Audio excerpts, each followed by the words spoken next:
¿Qué tal? Buenas tardes a todos. Gracias por acompañarnos en estas pláticas de Cyber Justice.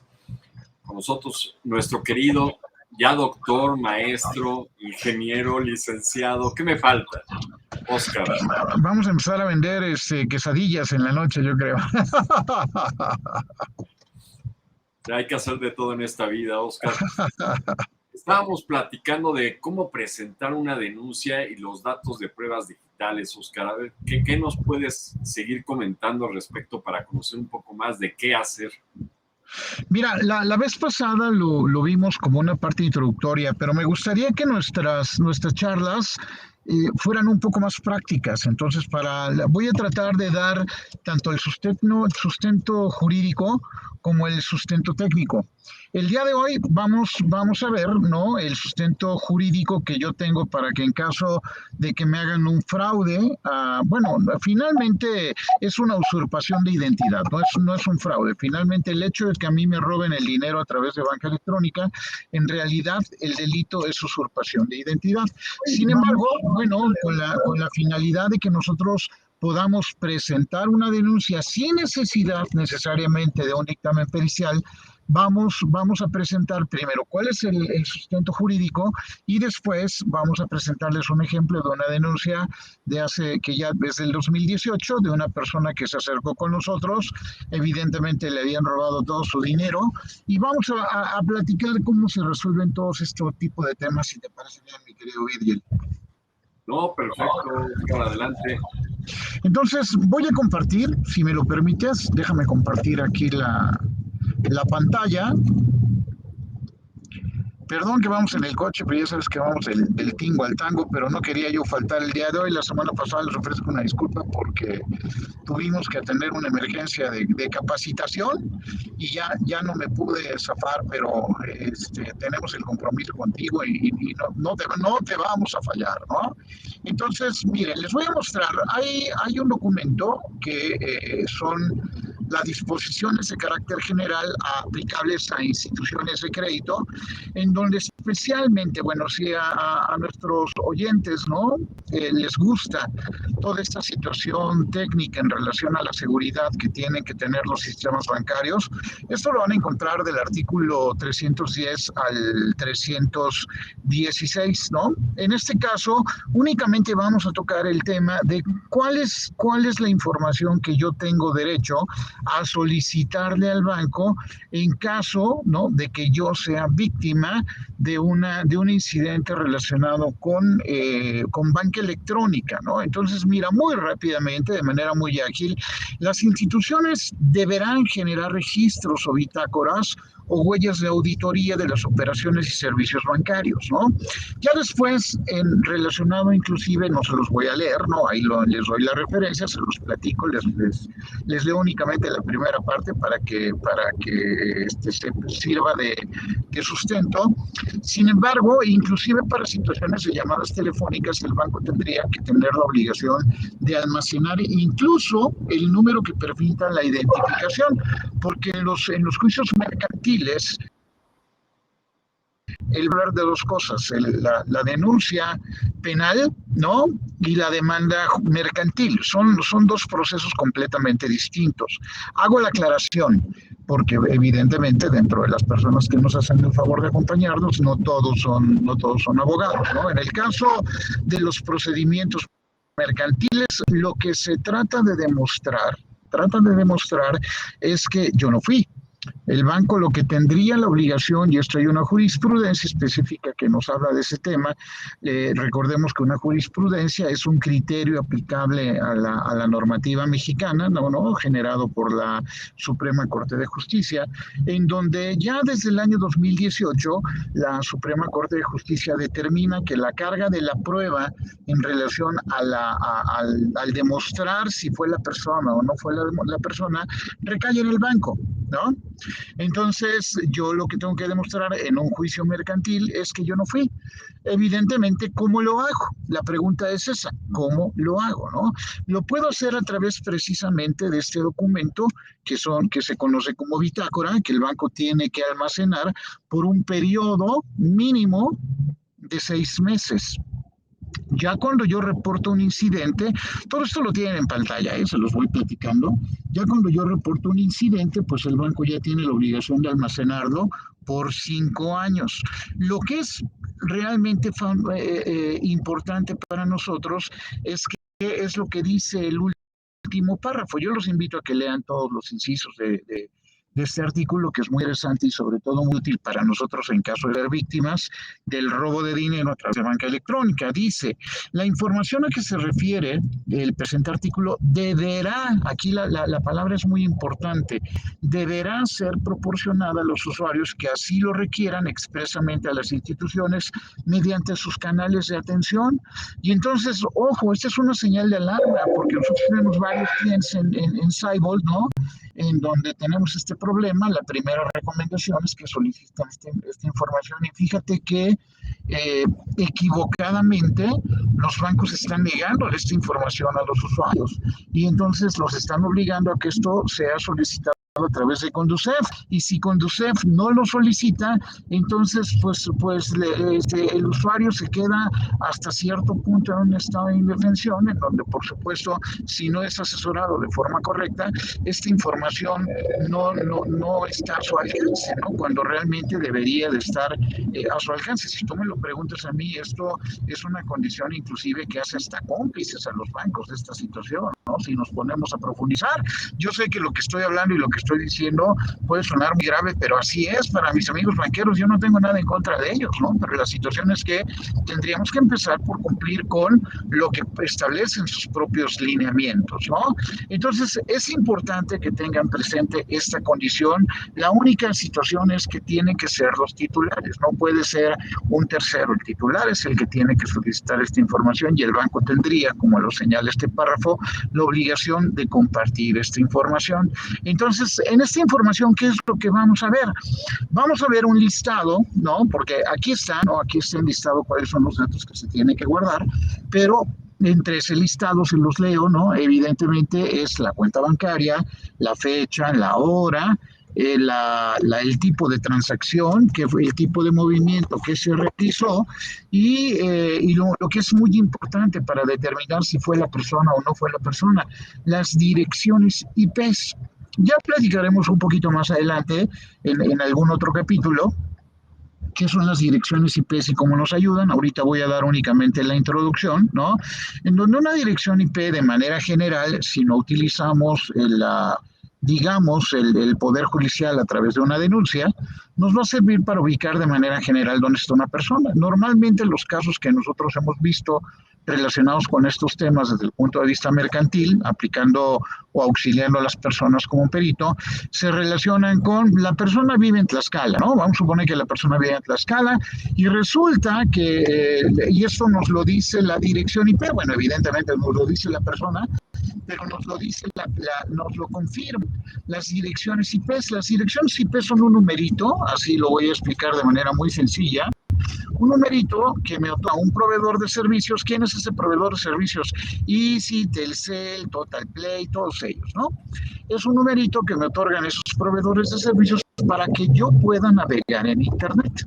Si yo no tengo ese número, no puedo navegar en Internet. Entonces, ese numerito y esa información pública de manera general, me permite identificar geográficamente desde dónde se está utilizando esa dirección IP.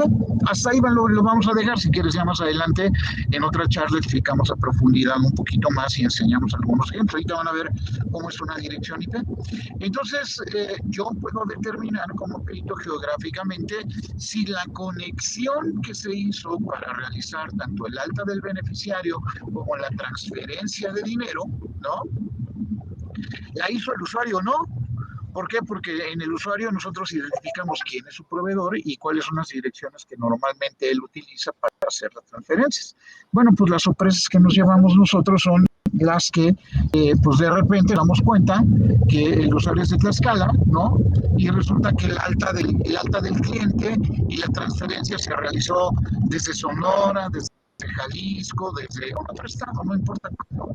Entonces, pues, evidentemente, todo esto se tiene que comprobar con actos de investigación, con testigos, etcétera. Pues un usuario no puede estar en dos lugares al mismo tiempo, estarás de acuerdo conmigo, ¿no? Entonces, eso es fundamental para identificar que el usuario no fue.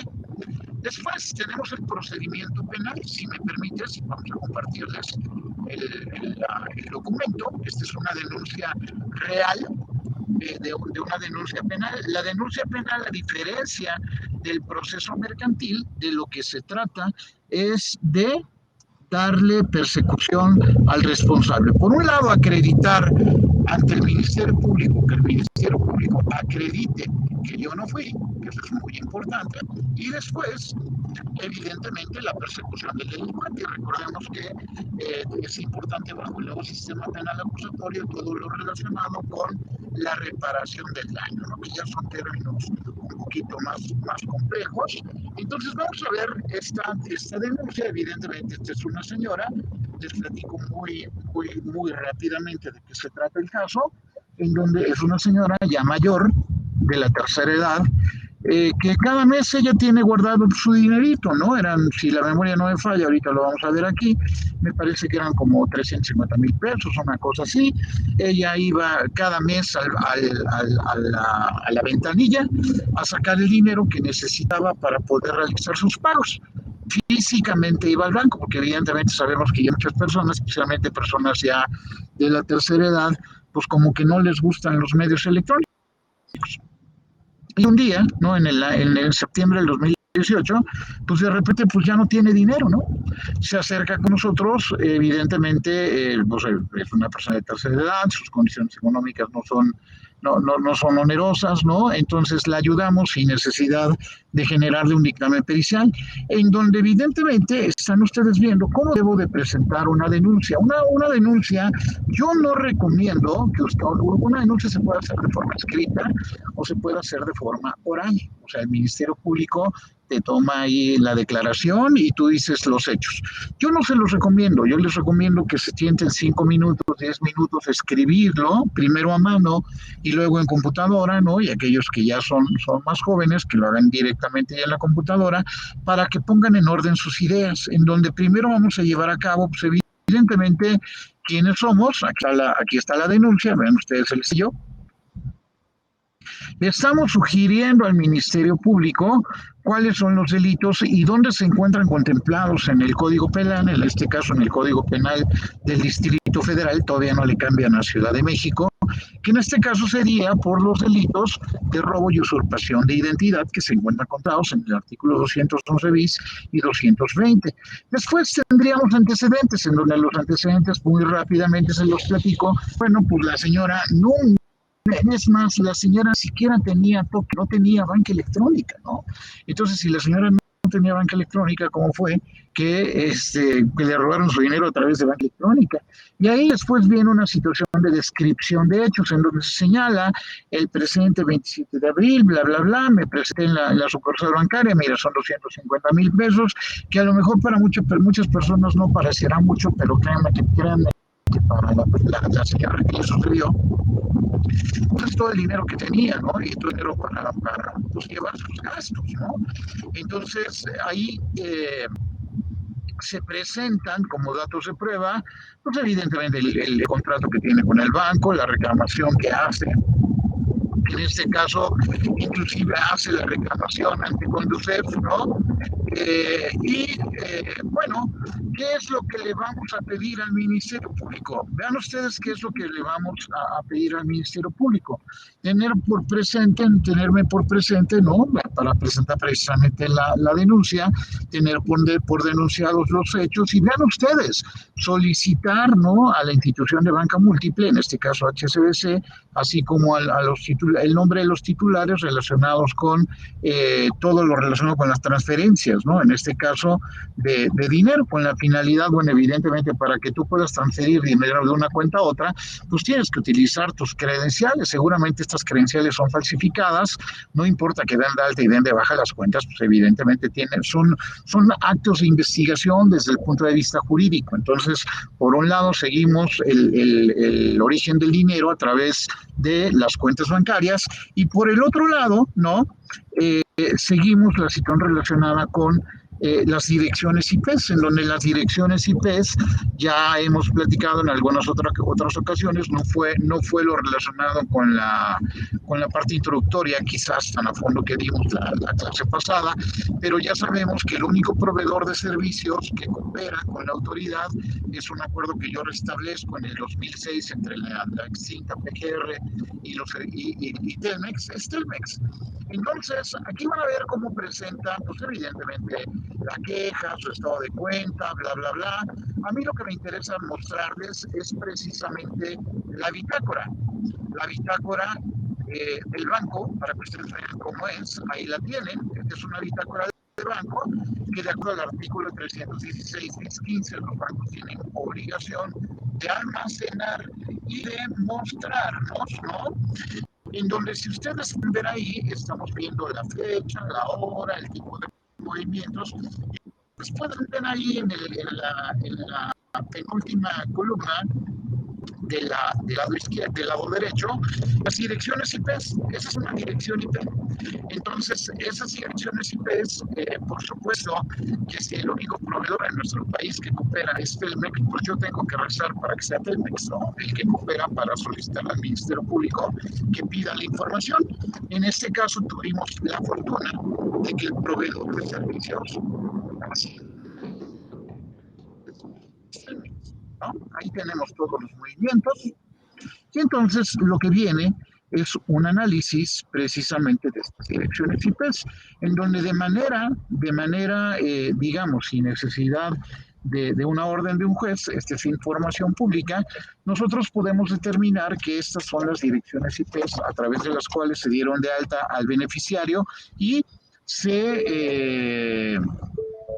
y en este caso se lleva a cabo la transferencia bancaria, ¿no? Como pueden ustedes ver, el proveedor es Telmex. En este caso podemos obtener inclusive desde qué delegación se realizó, ¿no? Y evidentemente que el proveedor bueno, digamos que la razón social es Uninet, es finalmente parte de Telmex. Entonces, con esta información, vean ustedes el párrafo, ¿no? Le señalamos al Ministerio Público que Telmex guarda la información por 6 meses y que ya pasaron tantos meses y que es importante que haga la solicitud. Esto con la finalidad de que se lleven a cabo los actos de investigación. Entonces, aquí de manera muy, muy rápida, muy general, evidentemente hay condiciones, hay detalles, ¿no? Que tenemos que manejar, pero es simple y sencillamente para que ustedes tengan la capacidad de identificar de manera general qué es lo que tenemos que hacer y cómo se presenta una denuncia. No necesariamente requiere un dictamen, idealmente sí, si ustedes me preguntan a mí, yo les haría dos recomendaciones. Una es, bueno, presenten la denuncia de forma escrita. La segunda es presenten la acompañada de un dictamen. ¿Por qué? Porque el dictamen pericial al final del día es un documento con sustento técnico-científico que le va a ayudar al Ministerio Público a entender cómo hacer la investigación. No es que no sepan, no quiero decir que no todos no saben, pero a muchos les cuesta trabajo, digámoslo así, ¿no, mi querido amigo? A muchos les cuesta trabajo, ¿no? Entonces hay que ayudarlos. Entonces el dictamen pericial se presenta como un dato de prueba que se tiene que oficializar, ¿no? A través de las peticiones del Ministerio Público, ya sea a los peritos en el área de informática y telecomunicaciones o utilizando a la policía cibernética, lo que decide el Ministerio Público. Así pues, me parece que ya nos pasamos un poquito, pero un poquito nada más. Espero que sea de su utilidad, ¿no? La información que vimos hoy. Voy a tratar que las cápsulas más o menos tengan esta duración con la finalidad de que no le quitemos mucho tiempo a tu amable auditorio y que sean prácticas y útiles. ¿Qué te parece, mi querido amigo? No, maravilloso, Oscar. Por lo menos entendemos un poco de qué es lo que tenemos que hacer y cómo ayudar a la autoridad a poder hacer la investigación, que ese es el mayor problema en México, creo yo. A lo mejor estoy equivocado. Claro, y en este caso, mira, a la víctima, ¿no? Aquí nos ayudamos a todos. Fíjate que a la víctima, al Ministerio Público, evidentemente a los abogados defensores, a los asesores jurídicos, porque fíjate que son cosas que no nos enseñan en la facultad. Y te lo digo porque, mira, ni en la facultad de Derecho, ni a nivel maestría, ni a nivel doctorado, vi este tipo de temas. De hecho, tú sabes muy bien que mis compañeros, inclusive tú, me alucinan, ¿no? Porque hablamos de estos temas y esto no lo hablamos a nivel licenciatura, ¿no? Y desafortunadamente tampoco a nivel posgrado. Entonces son cosas que creo yo que los abogados tendríamos que empezar a tocar.